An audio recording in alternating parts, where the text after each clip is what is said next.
Hello friends, இன்றைக்கி நம்ம சேனலில் என்ன வீடியோ பார்க்க போகிறோன்னா ஒரு கனவா கிரேவி தான் பார்க்க போகிறோம். வாங்க எப்படி செய்கிறது வந்து பார்த்துடலாம். அதுக்கு பாத்திரம் ஹீட் ஆகிடுச்சு, எண்ணெய் சேர்த்தாச்சு. எண்ணெய் ஹீட் ஆனதுக்கப்புறமா கொஞ்சோண்டு சீரகம், கொஞ்சோண்டு ஓமம் சேர்த்தாச்சு. இது நல்லா பொரிஞ்சதுக்கப்புறமா கட் பண்ணி வச்சுருந்த வெங்காயம் கருவேப்பிலையும் சேர்த்துக்கிறேன். வெங்காயம் நல்லா வதங்கி வரட்டும்.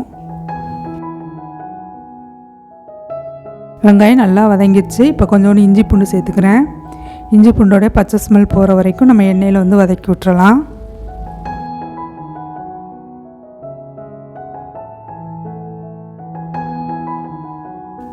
இப்போ இஞ்சி பூண்டோட ஸ்மெல்லும் போயிடுச்சு. இப்போ கொஞ்சோண்டு மஞ்சத்தூள் சேர்த்துக்கிறேன், கொஞ்சோண்டு சீரகத்தூள், கொஞ்சோண்டு மல்லித்தூள். இதே வந்து எண்ணெயில் வந்து நல்லா பச்சை ஸ்மெல் போகிற வரைக்கும் நம்ம வதக்கிடலாம். இப்போ காரத்துக்கு தகுந்த மாதிரி மிளகாய் தூள் வந்து சேர்த்துக்கிறேன். இப்போ இதையும் வந்து எண்ணெயில் வந்து வதக்கிடலாம்.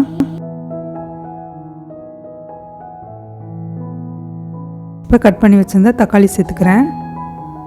தக்காளியும் வெங்காயம் ஒன்றா சேர்ந்து வர வரைக்கும் இதை நம்ம வதக்கி விடணும்.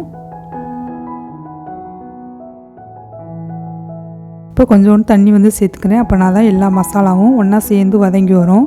அதனால் நான் கொஞ்சமாக வந்து தண்ணி சேர்த்து நல்லா வதக்கி விட்றேன்.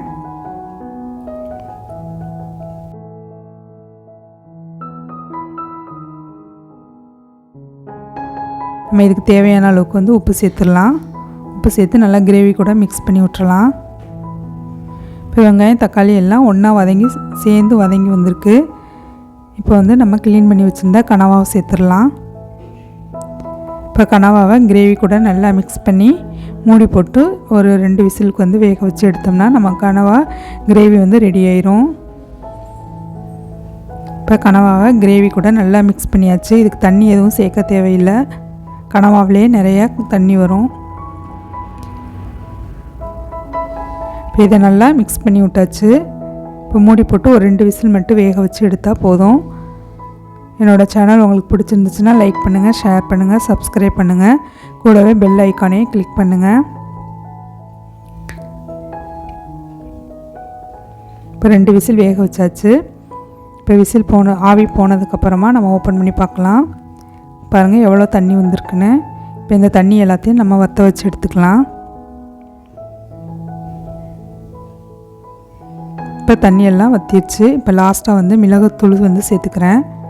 மிளகுத்தூள் சேர்த்து ஒரு 2 நிமிஷத்துக்கு மட்டும் வதக்கி விட்டு இறக்கணும்னா நம்மளுடைய கனவா கிரேவி வந்து ரெடி ஆயிரும்.